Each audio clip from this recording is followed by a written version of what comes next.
ইতিমধ্যে অত্যন্ত দুখ খবৰ বছৰটোৰ আৰম্ভণিতেই আমি যদি কওঁ যে দুটা দিন পূৰ্বে সমৰ হাজৰিকাক হেৰুৱাবলগীয়া হৈছিল আৰু তাৰ পিছতেই আজি অৰ্থাৎ কালিৰ দিনটোত আমি যদি কওঁ যে কালি সন্ধিয়াৰ ভাগত প্ৰদীপ বৰুৱা ছাৰক হেৰুৱাবলগীয়া হোৱা এই বিষয়টোৱে অত্যন্ত দুখ দিছে প্ৰতিগৰাকী সংবাদ জগতৰ লগত জড়িত প্ৰতিগৰাকী লোকক আৰু বিশেষকৈ সকলো সচেতন লোককেই এই কথাটোৱে যথেষ্ট দুখ দিছে কাৰণ প্ৰান্তিক বুলি কোৱাৰ লগে লগে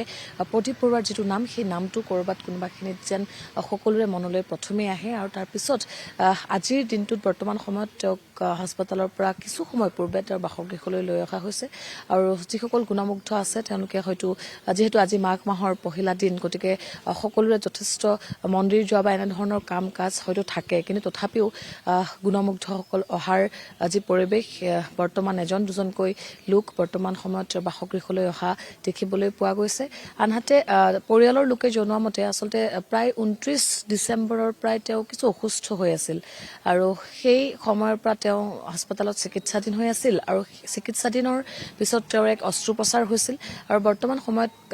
কালিৰ আচলতে কিছু সুস্থও হোৱা বুলি কৈছিল যে দিনৰ ভাগত নিজৰ কন্যাৰ সৈতে কিছু কথাও পাতিছিল কিন্তু সন্ধিয়া হঠাৎ তেওঁৰ যথেষ্ট অসুস্থ হৈ পৰে আৰু অৱশেষত তেওঁ শেষ নিশ্বাস ত্যাগ কৰে ডাউনটাউন হাস্পতালত আৰু বৰ্তমান সময়ত কালি সন্ধিয়া ঠিক 7ৰ পৰা 7:30 বজাৰ ভিতৰত তেওঁ শেষ নিশ্বাস ত্যাগ কৰে পৰিয়ালৰ লোকে ইতিমধ্যে জনাইছে আৰু বৰ্তমান সময়ত তেওঁৰ বাসগৃহলৈ লৈ অহা হৈছে তেওঁ নশ্বৰদে ভিতৰত যিহেতু তেওঁৰ কন্যা তেওঁৰ পৰিবাৰ আছে গতিকে পৰিবাৰে ভিতৰত ৰাখিছে বা শেষ সময়ত কিছু সময় তেওঁলোক আছে আৰু সময় যিমানে বাগৰিছে আচলতে গুণমুগ্ধ ভিৰ কৰিছে আৰু পৰিয়ালৰ লোকে ইতিমধ্যে জনাইছে যে ঠিক 11ৰ পৰা 11:30 বজাৰ সেই সময়ছোৱাত তেওঁলোকে তেওঁৰ নশ্বৰদে শেষকৃত্য সম্পন্নৰ বাবে লৈ যাব নৱগ্ৰহ শ্মশানলৈ কিন্তু যদি আচলতে ৰাজ্যিক মৰ্যাদা সম্পন্ন কৰে বা ৰাজ্যিক মৰ্যাদাৰে তেওঁ শেষ কৃত্য সম্পন্ন কৰা হয় তেতিয়াহ'লে সেই কিবা খবৰ আহিব নেকি তাৰ বাবে তেওঁলোকে আচলতে অপেক্ষা কৰি আছে আৰু যদি তেনেধৰণৰ খবৰ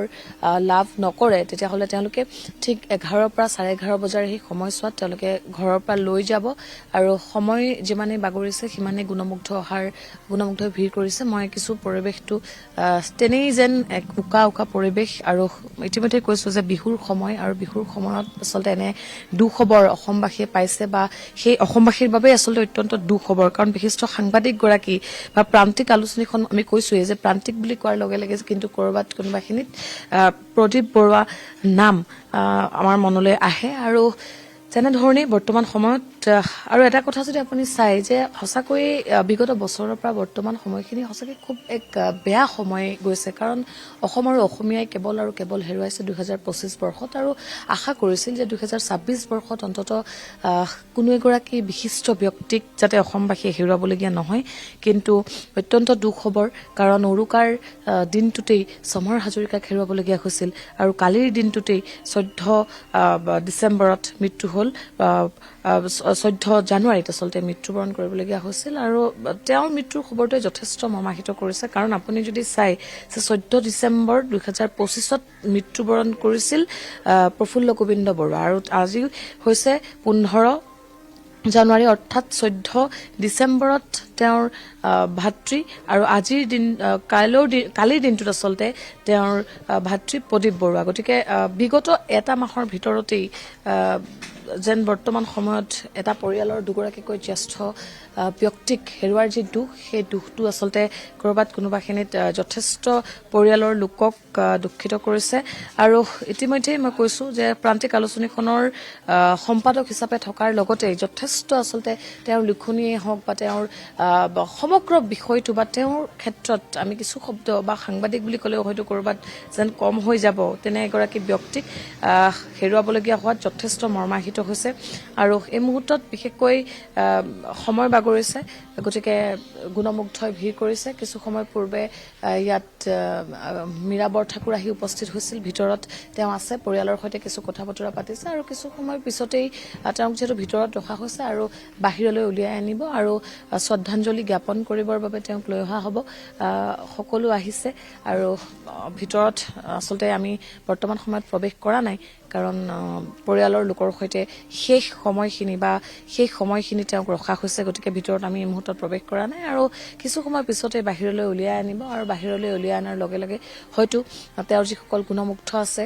সকলোৱে আহি তেওঁক ইয়াতেই তেওঁৰ নিজৰ বাসগৃহত শ্ৰদ্ধাঞ্জলি জ্ঞাপন কৰিব আৰু শ্ৰদ্ধাঞ্জলি জ্ঞাপন কৰাৰ সমান্তৰালকৈ 11 পৰা 11:30 বজাৰ সময়ছোৱাত এই স্থানৰ পৰা তেওঁক নৱগ্ৰহ শ্মশানলৈ লৈ যোৱা হ'ব গতিকে এনেধৰণে আচলতে আজিৰ দিনটোত বৰ্তমান সময়ত কৈছোৱে যে আজি 1 মাঘ আৰু মাঘৰ পহিলা দিনটোতে এনেধৰণৰ খবৰ পোৱাটো আচলতে অত্যন্ত এক দুখ লগা বিষয় কাৰণ কালি নিশাৰ ভাগতেই আচলতে ঠিক সন্ধিয়া 7:27 তেওঁ শেষ নিশ্বাস ত্যাগ কৰিছিল এখন ব্যক্তিগত হাস্পতালত আৰু তাৰ পিছতেই সেই খবৰ বিয়পি পৰিছিল নিশাই আচলতে পৰিয়ালৰ লোক আৰু কিছু আত্মীয় স্বজন তেওঁৰ ওচৰত গৈ থিয় হৈছিল আৰু পুৱাৰ ভাগতেই তেওঁৰ নশ্বৰ দেহ সেই স্থানৰ পৰা অৰ্থাৎ ব্যক্তিগত হাস্পতালখনৰ পৰা লৈ বাসগৃহলৈ আনিছে আৰু সময় যিমানেই বাগৰিছে এজন দুজনকৈ তেওঁৰ গুণমুগ্ধ আহিছে আৰু শেষ শ্ৰদ্ধাঞ্জলি শেষবাৰৰ বাবে তেওঁক শ্ৰদ্ধা জ্ঞাপন কৰিছে ঠিক 11 বজাৰ লগে লগে পৰিয়ালৰ লোকে জনোৱা মতে ইয়াৰ পৰা লৈ যোৱা হ'ব নৱগ্ৰহ শ্মশানলৈ কিন্তু যদিহে ৰাজ্যিক মৰ্যাদাৰে তেওঁ শেষকৃত্য সম্পন্ন কৰাৰ খবৰ তেওঁলোকৰ হাতত আহি পৰে তেতিয়াহ'লে সেই সময়ছোৱালৈ তেওঁলোকে বাট চাইছে সেই সময় বা সেই খবৰলৈ তেওঁলোকে পৰিয়ালৰ লোকে বাট চাইছে যদি কিছু সময় ভিতৰত সেই খবৰ আহে তেতিয়াহ'লে নিশ্চিতভাৱে তেওঁলোকে ৰৈ দিয়াৰ কথাও কৈছে কিন্তু যদি তেনেধৰণৰ কোনো খবৰ নাহে তেতিয়াহ'লে তেওঁলোকে ঠিক 11 পৰা 11:30 বজাৰ সেই সময়ছোৱাত এই স্থানৰ পৰা তেওঁক লৈ যাব আৰু শেষ কৃত্য সম্পন্ন কৰিব নৱগ্ৰহ শ্মশানত